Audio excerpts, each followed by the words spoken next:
Pelé da publicidade, o londrino, o corintiano.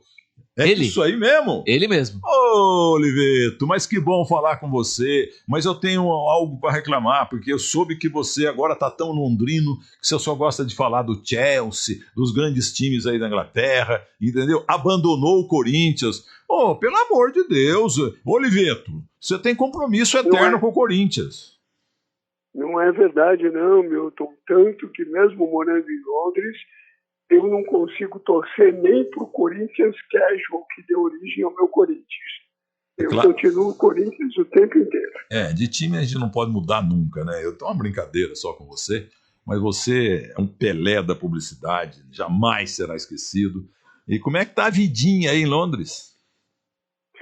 Trabalhando normalmente, os filhos acabaram de entrar na universidade, a mulher gosta muito da cidade, então, no geral, também estou preparando os próximos WCasts, que foram muito bem, um monte de coisa. Que bom, que bom.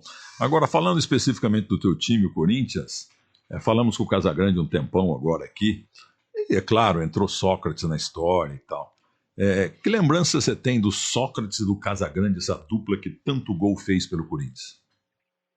Bom, eu tenho a maior das lembranças, né? Porque eu tive o privilégio de ser vice-presidente de marketing naquela época e criar o nome Democracia Corintiana. Opa. Então, imagina o que é isso na tua memória afetiva, né? E era um momento espetacular, porque aquilo era futebol, mas não era só futebol. Era, além de tudo, junto à luta pelas eleições diretas. Ô, Washington Oliveto, você é corintiano e tal, mas qual o jogador número 1 para você nos teus tempos de torcedor, que continua acontecendo, é claro, você pode até falar de um jogador atual, mas lá atrás era muito melhor o Corinthians, não é mesmo? Não, é claro que a gente sempre, eu acho que tem até na memória afetiva algumas coisas que estão muito voltadas para a infância e a juventude. Então, meu primeiro grande jogador do Corinthians é Roberto Rivelino. Aliás, um jogador subestimado. Na Copa de 70, é claro, temos que falar do Jairzinho, falar do Gerson, do Clodoaldo maravilhoso, o Félix fez milagres também na Copa, entendeu? Um tal Pelé, Carlos Alberto Torres. A pessoa não fala do Rivelino. O Rivelino foi um dos 10 melhores jogadores do mundo. Entendeu? A turma aí que não conhece a história, o Rivelino é esquecido. É um absurdo. O Rivelino, se ele tivesse jogado aí na Inglaterra, nossa senhora, seria um gênio também, mais ainda jogando também na Alemanha. Então o Rivelino, que bom que você falou do Roberto Rivelino. Eu mesmo morria de medo dele, porque na preliminar, Santos e Corinthians, aspirantes, tal Rivelino lá arrebentava com o jogo. Mas no jogo de fundo o Santos arrebentava com o Corinthians. Vamos falar. Sabe que eu chegava cedo no estádio para ver os aspirantes por causa do Rivelino. Então, e tem uma lenda, então, já que você chegava mais cedo, é verdade que o time de cima era tão ruim que a torcida do Corinthians lotava lá o Pacaembu nos aspirantes para ver o Rivelino jogar. E depois eles iam embora, porque o jogo de fundo, o time era muito ruim, isso é lenda. Eu ouvi muito isso de Mário Lúcio Marinho, meu amigo, companheiro de grandes viagens em Israel.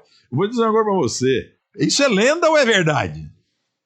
Não, isso não é verdade, não. A torcida sempre foi muito fiel. Agora, a torcida lotava os aspirantes antes até do Rivelino por causa do Ney de Oliveira. O Ney. Pai do Dinei. O Ney foi pro Botafogo, era o Pelé do Corinthians, botaram muito peso nas costas dele, mas foi um grande artilheiro, o Ney, jogou lá no Rio de Janeiro também, pai do Dinei, que jogou bem no Corinthians também, né? Mas o Ney quiseram comparar com o Pelé, aí não dava, né, Washington? O problema dele foi exatamente esse. Então, inclusive ele chegou aí para a seleção, eu acho que de 63, que é onde a carreira dele começa a cair um pouco por causa dessa comparação. Comparar com o Pelé, qualquer jogador, meu Deus do céu, não tem jeito. Os 5 maiores jogadores do mundo, todos os tempos, Oliveto. Pelé, número 1. 2, Pelé. 3, Pelé. 4, Pelé. 5, Pelé. Em sexto vem Diego Armando Maradona. a assessoria lá da família e tal, o que estão publicando de jogadas dele e fotos, é uma coisa emocionante. Esse cara foi o mais próximo do Pelé. Depois vem Messi, Cristiano Ronaldo, Garrincha, Di Stéfano, grandes gênios da história do futebol. Mas os 5 melhores foram 5 Pelés. E o 6º lugar o Maradona. O senhor concorda ou o senhor desconcorda? Não, eu concordo, eu te diria mais. Aliás, falando nisso, o ídolo do Maradona, ele falava isso, era o Rivelino. A inspiração dele foi o Rivelino, até por causa da perna esquerda. Aqui em Londres tem uma coisa muito curiosa, que apesar do Maradona ter eliminado os ingleses na final da Copa com o gol La Mano de Dios e aquele gol que ele driblou o time inteiro, eles têm um respeito pelo Maradona que é uma loucura. Mas ele fez questão de morrer, né? Não há hipocrisia. Ele fez questão. O Michael Jackson fez questão de morrer. Né? O Elvis Presley fez questão de morrer. Aí também não dá, né? Pô, esses caras receberam muito talento de Deus e não aproveitaram a contenda. O Adriano tá lá no Rio de Janeiro também, entendeu? Ele estava no ápice da carreira na Itália, ofereceram 3 vezes mais do que ele ganhava para ele ficar, mas não.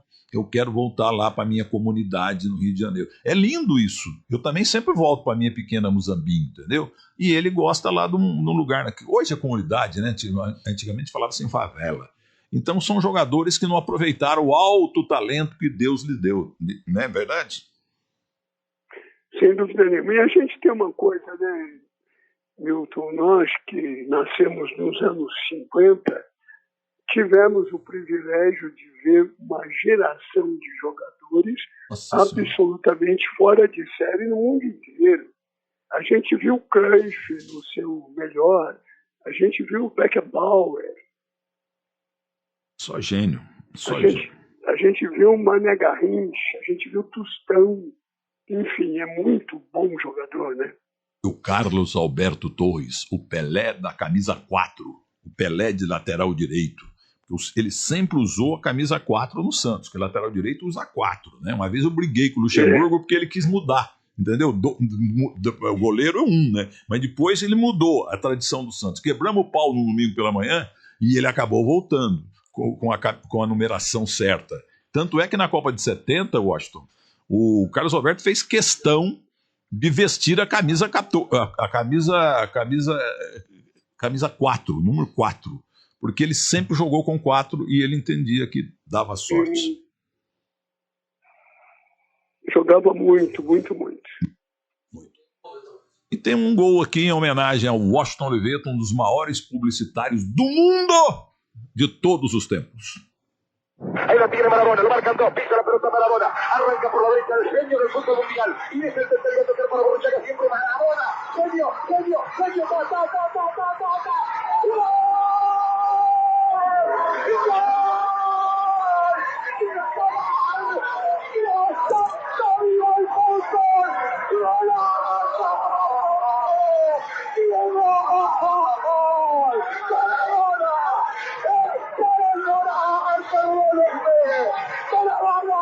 en la corrida de Morales, en la jugada de todos los tiempos, barrilete cósmico, y que planeta viniste, para dejar el cabinetante inglés, para que el país se opulle apretado, gritando por Argentina, Argentina 2, Inglaterra 0,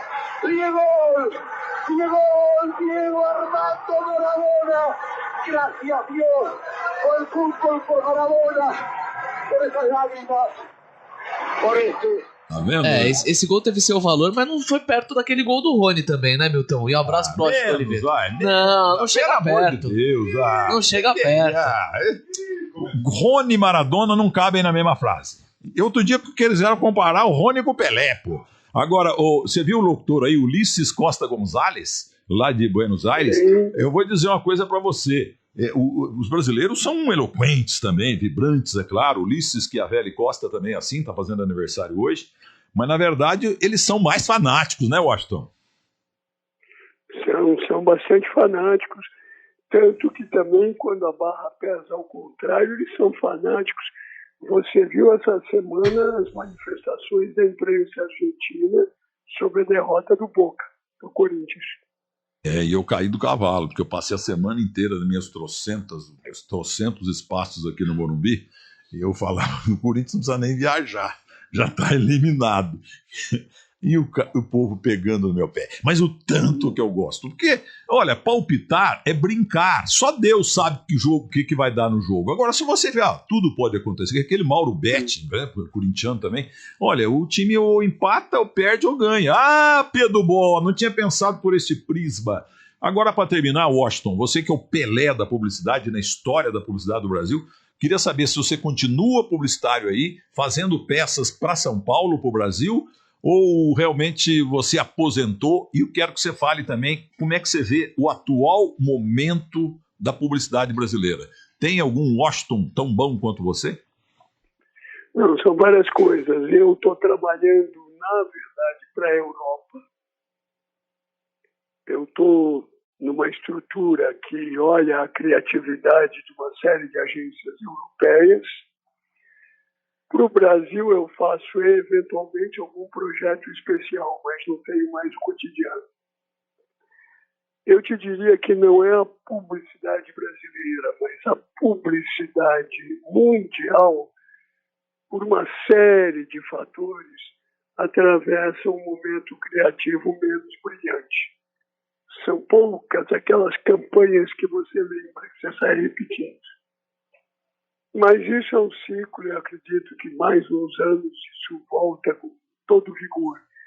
De todo jeito, vamos pensar que a publicidade brasileira, mesmo no momento menos brilhante, continua entre as melhores do mundo, o que é muito bom. Isso mesmo, você é sempre lúcido, inteligente demais, gênio, e fala muito bem, gostoso de ouvir você. A gente esteve junto aí no mercado da publicidade tantas vezes, e a gente chegava perto de você e a gente ficava assustado.